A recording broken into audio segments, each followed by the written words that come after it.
Hello everyone, welcome to mine portal YouTube channel. आज हम लोग डिस्कस करने वाले हैं कंट्रोल ब्लास्टिंग टेक्निक्स पार्ट 3 के ऊपर। तो part 1 and part 2 video already release हो चुका है। तो आप सबको मेरा एक सिंसियर रिक्वेस्ट रहेगा कि जिन लोगों ने पार्ट 1 एंड पार्ट 2 नहीं देखा है तो काइंडली जाके प्लेलिस्ट में पार्ट 1 एंड पार्ट 2 देख लें। ओके, तो ये वीडियो लेक्चर में हम लोग डिस्कस करने वाले हैं मॉफल ब्लास्टिंग एंड एयर डेकिंग के ऊपर। ओके, इसके अलावा सारे कंट्रोल ब्लास्टिंग टेक्निक हम ऑलरेडी डिस्कशन कर चुके हैं। Okay, so what is muffle blasting? So fly rock is another important adverse impact of blasting operation, especially when conducted in the vicinity of dense human habitation or congested areas. तो जब कभी भी हमारा mining हो रहा होगा, like उसके around कुछ डेंस पॉपुलेशन होगा या फिर कोई कंजेस्टेड एरिया होगा जहाँ पे लोग रह रहे होंगे। ओके, तो ब्लास्टिंग के चलते जो भी फ्लायर का एडवर्स इफेक्ट आता है उसको कैसे मिनिमाइज किया जाए, उसके लिए हम एक कंट्रोल ब्लास्टिंग टेक्निक अपनाते हैं जिसका नाम है muffle blasting. Okay, so muffling or covering of blast holes properly before blasting is the common solution to prevent fly rock from damaging human habitation and structures. Okay, तो हम क्या करते हैं मफल ब्लास्टिंग में, जो भी हमारा ब्लास्ट होल है ना उसको हम कवर कर देते हैं। ओके, तो ब्लास्ट होल को कवर करते हैं, कैसे कवर करते हैं और किससे कवर करते हैं वो आगे पॉइंट्स में डिस्कशन करेंगे। तो एक बेसिक फंक्शन मतलब बेसिक प्रिंसिपल जो है मफल ब्लास्टिंग में क्या होता है, हम मफलिंग कर देते हैं या फिर कवरिंग कर देते हैं किसको, ब्लास्ट होल को। ठीक है, बिफोर ब्लास्टिंग। तो जैसे कि हम ब्लास्टिंग करने जा रहे हैं, ब्लास्टिंग करने से पहले से ही हम ब्लास्ट होल को क्या करेंगे कि कवर कर देंगे, जिसके चलते हमारा फ्लायर का जो भी डैमेजिंग हो रहा होगा उसी एरिया के ह्यूमन हैबिटेशन एंड स्ट्रक्चर्स के ऊपर वो मिनिमाइज हो जाएगा। ओके, तो हम क्या कवर करते हैं, किस चीज के माध्यम से हम ब्लास्ट होल को कवर करते हैं। ठीक है, तो जनरली वी यूज मैट और mess of 40 mm into 40 mm size, made of preferably of locally available steel ropes 5 to 6 mm diameter are used for muffling purpose. Okay, तो हम बेसिकली क्या करते हैं कि एक वायरमेस क्रिएट करते हैं स्टील का, जिसका वायरमेस का लेंथ एंड विड्थ जो भी रहता है वो 40 mm इंटू 40 mm रहता है।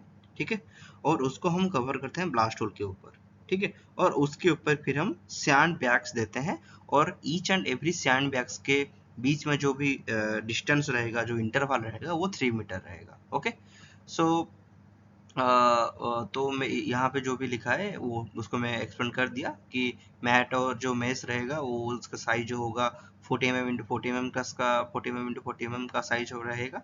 ठीक है, और ये सारे जो भी मैट एंड मेसेस बने होंगे वो स्टील रोप्स के बने होंगे। तो ओके, तो वो स्टील रोप्स के जो भी डायमीटर रहेगा वो 5 टू 6 mm तक रह सकता है। ओके, नाउ उसके ऊपर हम सैंड बैग्स देते हैं जिनके वेट होता है 40 टू 50 केजी, और each and every sand bag के बीच में जो मेस के जो इंटरवल रहेंगे, लाइक एक मेस में हम एक सैंड बैग देंगे, फिर दूसरे मेस में दूसरे सैंड बैग देंगे। ठीक है, तो दोनों मेस के बीच में जो इंटरवल जो गैप रहेगा, ठीक है, मतलब दोनों सैंड बैग के बीच में जो गैप रहेगा वो रहेगा 3 metre. Okay, so efficiency of arresting of fly rocks depends on the quality of muffling system implemented. तो किस टाइप के हम मफलिंग सिस्टम इम्प्लीमेंट कर रहे हैं।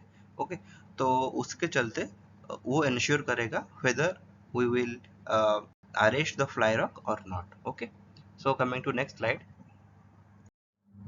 So these are some of the pictures of muffle blasting. Okay, so ये सब जो देख रहे हैं ये सारे सैंड बैग्स हैं। ओके, जो कि होल के ऊपर रखा जाएगा, होल के ऊपर जो भी हम एआरएमएस बनाएंगे उसके ऊपर ये सैंड बैग्स हम लोग रखेंगे। ओके, सो आप लोग यहाँ पे देख सकते हैं मफल ब्लास्टिंग का जो भी फिगर है ये होल्स है। ठीक है, ऐसे पूरे बेंचेस में जितने सारे होल्स बनाने हैं हम लोग होल्स बना देंगे, फिर उसके ऊपर 40 mm इंटू 40 mm का पूरे एआरएमएस बना देंगे। ओके, एक ग्रिड टाइप का 40 mm इंटू 40 mm, तो ऑब्वियसली वो एक ग्रिड हो गया। ओके, 40 इंटू 40, तो वो एक स्टील ग्रिड हो गया। तो स्टील ग्रिड में हम उसके ऊपर फिर सैंड बैग रखेंगे in the interval of 3 metre. Okay, so now coming to the air decking. So this air deck technique involves the loading of a small charge of explosive at bottom and near the top, and hole is sealed with a plug और जिसको inflatable device बोलते हैं, and then stammer. Okay, तो inflatable device क्या होता है? Inflatable means जिसके अंदर एयर फिल हो सके। ओके, तो इन्फ्लेटेबल डिवाइस मतलब एक ऐसा डिवाइस जिसके अंदर एयर फिल्ड हो सके। ओके, तो एयर डेकिंग टेक्निक में क्या होता है, हम लोग स्मॉल चार्ज ऑफ एक्सप्लोसिव नीचे या फिर ऊपर में होल्स के लगा देते हैं। ओके, और फिर पूरे होल्स को एक मतलब होल्स के ऊपर तो ऑब्वियसली स्टेमिंग होगा ही। ओके, और बीच में हम एक एयर गैप दे देते हैं। ओके, और एयर गैप के जस्ट एंड होगा और जहाँ पे स्टेमिंग शुरू होगा उसके अराउंड एक हम इन्फ्लेटेबल डिवाइस देते हैं। एक इन्फ्लेटेबल डिवाइस मतलब एक प्लग टाइप का ये काम करेगा। ओके, जिसके अंदर भी एयर भर सके। ओके, तो आगे चल के नेक्स्ट स्लाइड में जैसे कि हम इसके पिक्चर्स देखेंगे। ओके, तो आप सबको समझ में आ जाएगा। So when explosive is fired, the peak borehole pressure is lowered due to expansion of gases in empty space. The crushing and cracking is reduced around the hole. तो जैसे ही हमारा टॉप या फिर बॉटम में एक्सप्लोसिव जैसे ही हमारा fire होता है, ओके, देखो सबसे ऊपर तो स्टेमिंग होगा ही, ठीक है। या तो हम एक्सप्लोसिव को नीचे के पोर्शन में रखेंगे या तो ऊपर थोड़ा सा उसके ऊपर पोर्शन में रखेंगे।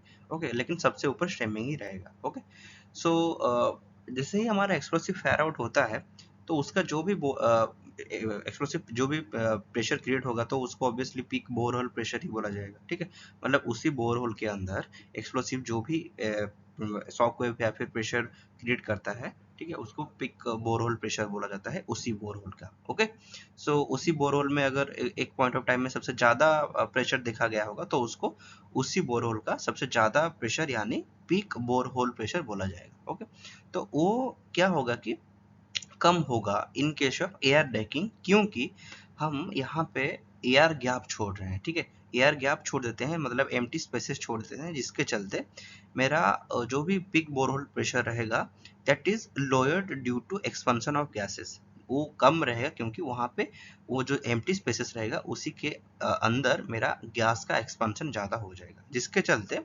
मेरा होल्स के अराउंड में क्रसिंग या फिर क्रैकिंग मतलब कम दिखाई देगा। Okay, so air daking technique is used to create air gap in blast hole by separating the column charge into a number of decks. तो एयर डेकिंग टेक्निक में हम लोग एक एयर गैप क्रिएट करते हैं ब्लास्ट होल के अंदर। कैसे क्रिएट करते हैं? ओके, हम लोग क्या करते हैं कि कॉलम ऑफ चार्जेस जो भी हमारा हम चार्जेस देंगे, या तो हम उसको नीचे रखेंगे या तो ऊपर रखेंगे, या तो ऐसे भी कर सकते हैं कि नीचे चार्जेस रख दिए, फिर कुछ एयर गैप दे दिए, फिर ऊपर में कुछ चार्जेस रख दिए और फिर स्टेमिंग कर दिए। ठीक है, फिर इसके चलते जो भी ब्लास्टिंग होगा उसमें वो उसको एयर डेकिंग टेक्निक बोला जाएगा। ठीक है, क्योंकि हम यहाँ पे एयर को हम एक डेक में रख दिए और ब्लास्टिंग कर रहे हैं दो फेज मतलब दो डेक में, एक नीचे वाले होल के नीचे वाले पोर्शन में एक हम डेक रख के एक्सप्लोसिव ब्लास्ट कर रहे हैं और ऊपर में भी एक डेक रख के ब्लास्ट कर रहे हैं। Okay, so this technique is used for the purpose of better fragmentation quality by extending the induced fracturing, control of back break, reducing the fracturing and reducing the generation of fines. तो इसमें क्या होता है कि हमारा जो भी fragmentation के चलते मतलब ऑब्वियसली बेटर फ्रेगमेंटेशन देगा क्योंकि इसका मेन पर्पज यही है।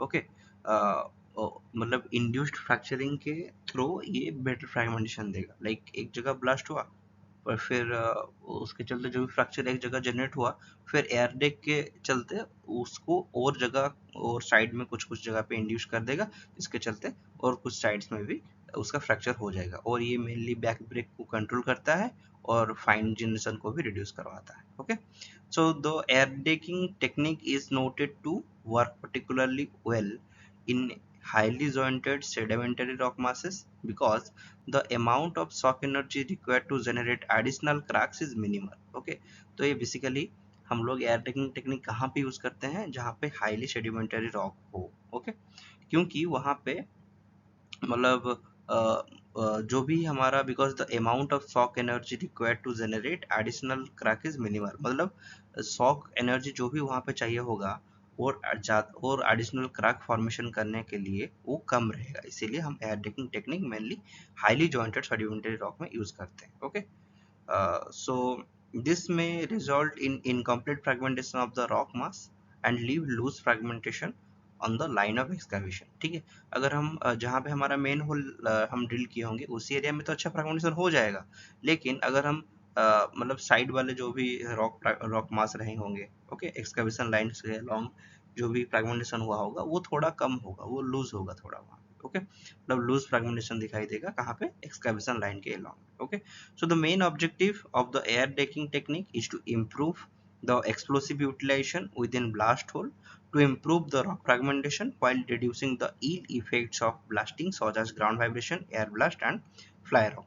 तो हमारा मेन ऑब्जेक्टिव क्या हुआ, रॉक को हम अच्छे से फ्रेगमेंटेशन कर सकें और जो भी ब्लास्टिंग के हाजार्ड्स हैं like ground vibrations, air blast, fly rock, इन सबको कम किया जा सके, ओके. सो नेक्स्ट स्लाइड में चलते हैं. सो आप सब लोग यहाँ पे देख सकते हैं, ये है फिगर एयर डेकिंग का, ओके. तो सबसे पहले हम नीचे एक्सप्लोसिव दे दिए, फिर उसके ऊपर हम एयर डेकिंग दे दिए, फिर उसके ऊपर हम स्टेमिंग दे दिए, ओके. और ये है टॉप ऑफ द होल. सो कोई भी सिचुएशन आ गया, मान के चले कि हम 25 to 30 मीटर का डीप होल बनाए हैं, ओके. तो जिसके चलते हम सबसे नीचे हम क्या किए हैं कि हम एक एक्सप्लोसिव एज वेल एज एक बूस्टर दिए हैं. तो बूस्टर कब यूज़ करते हैं, जब ये एक्सप्लोसिव जो है हमारा, अगर ये कोई अमोनियम नाइट्रेट बेस्ड एक्सप्लोसिव हुआ होगा, ठीक है, तो हम यहाँ पे बूस्टर यूज़ किए हैं. तो बूस्टर यूज़ करने के साथ साथ बूस्टर को इनिशिएट करने के लिए एक डिटोनेटिंग कॉर्ड लाए हैं, ठीक है, जो कि आगे चल के मेरा बूस्टर को इनिशिएट करवाएगा, ओके. तो बूस्टर फिर आगे इनिशिएट होकर मेरा एक्सप्लोसिव को इनिशिएट करवाएगा. तो एक्सप्लोसिव से जो भी डिटोनेटिंग प्रेशर निकलेगा तो वो बोरहोल में फैलेगा पूरा, ओके. तो बोरहोल में फैलेगा तो ये एयर गैप में जाएगा ऐसे ऐसे करके पूरा, ओके. तो एयर गैप में जैसे जाएगा तो उसका पूरा गैस प्रेशर यहाँ पे एक्सपांसन होगा. तो एक्सपांसन जैसे गैस प्रेशर एयर गैप में हो जाएगा तो साइड में ज़्यादा फ्रैक्चरिंग नहीं क्रिएट कर पाएगा, ओके. तो इस साइड में ज़्यादा, साइड में पूरे साइड में जो होल्स के साइड में वहाँ पे ज़्यादा गैस प्रेशर नहीं क्रिएट कर पाएगा, लेकिन पूरे साइड एरियाज में ये क्या कर लेगा कि कुछ कुछ इंड्यूस्ड क्रैक्स जनरेट कर देगा, ओके. जिसके चलते साइड वाले होल्स जब भी ब्लास्ट होंगे ना तो उसके भी फिर इंड्यूस्ड क्रैक्स जनरेट होंगे. तो ये सारे जैसे कनेक्टेड होते हैं फिर ये एक प्रॉपर फ्रेगमेंटेशन देते हैं, okay. So this is the total concept. और फिर यहाँ पे हम लोग इन्फ्लेटेबल प्लग भी यूज करते हैं. इन्फ्लेटेबल प्लग मतलब इस प्लग के अंदर एयर फिल हो सकता है, ओके. और फिर हम लोग स्टेमिंग करते हैं यहाँ पे, ओके. और ये टॉप ऑफ द होल है, okay. So this is all about air decking. Now coming to some MCQs on control blasting, okay. So first question, which of the following is a method to minimize the ground vibration in control blasting, okay. So first option, using a smaller blast hole diameter. Second option, using higher explosive energy. Third option, increasing the distance between blast holes. And fourth option, initiating the blast simultaneously, okay. So obviously correct answer is C, increasing the distance between holes. अगर हम blast holes के बीच में distance increase करते हैं तो obvious सी बात यह है कि ग्राउंड वाइब्रेशन हम लोग कंट्रोल कर सकते हैं, okay. So second question, which of the following is a technique to mitigate the air blast effects of control blasting. First option, increasing the stemming length. Second option, using a smaller blast hole diameter. C, employing blast mats or cartons. Fourth option, decreasing the drilling accuracy, okay. तो obvious सी बात है कि अगर हमको air blast के chances घटाना है, ठीक है, तो ऊपर में हम लोग ब्लास्ट मैट्स फिर कर्टन्स यूज करते हैं, क्योंकि ये एक टाइप का फ्लायर का सिचुएशन हो गया जिसमें कि हम जो कि हम मॉपल ब्लास्टिंग में मेनली यूज करते हैं, ओके. जिसके चलते हम एयर ब्लास्ट के इफेक्ट को मिनिमाइज भी कर सकते हैं, okay. So third question, what is the purpose of the air decking technique in control blasting. First option, to reduce fragmentation of rock. Second option, to improve efficiency of blasting. Third option, to minimize the ground vibration. And fourth option, to increase the safety of blasting operation. तो obvious सी बात है कि third option right होगा, to minimise the ground vibration. हम अभी बोले थे कि एयर ब्लास्टिंग जो भी हमारा टेक्निक है उसका मेन पर्पज ये है कि ग्राउंड वाइब्रेशन को कैसे कम किया जाए और फ्रेगमेंटेशन को कैसे बढ़ाया जाए, okay. So fourth question, air decking is controlled blasting involves. First option, using a higher explosive charge. Second option, placing an air-filled chamber between explosive charges. And third option, using a lower explosive charge. Fourth option, using a water-filled chamber between explosive charge. तो air decking में हम लोग क्या करते हैं कि mainly air field chambers छोड़ देते हैं एक्सप्लोसिव चार्ज के अंदर। ओके, अगर एयर डेकिंग के बदले अगर वाटर डेकिंग लिखा होगा तो वाटर फील्ड चैम्बर्स हम लोग छोड़ते हैं। ओके, तो वाटर बैलून्स भी कभी कभी छोड़ते हैं, एयर बैलून्स भी कभी कभी छोड़ते हैं, दोनों एक्सप्लोसिव कलम्स के या फिर दोनों एक्सप्लोसिव चार्ज के बीच में। ओके, तो एयर डेकिंग में एयर यूज करते हैं, वाटर डेकिंग में वाटर यूज करते हैं। So fifth question, how does muffle blasting reduce ground vibration? First question, first option, by using a lower explosive charge. Second option, by using higher explosive charge. Third option, by placing an absorbent material around the explosive charge. uh, D option, by increasing the distance between blast holes. तो मॉपल blasting में हम लोग ऊपर में ओयर messages use करते हैं जो कि स्टील्स के बने होते हैं। तो एक टाइप का अब्जॉर्बेंट मटेरियल हो गया जो कि फ्लाई रॉक को अब्जॉर्ब करके रखता है। Okay, so this is all about control blasting. So thank you everyone, thank you for the patience hearing.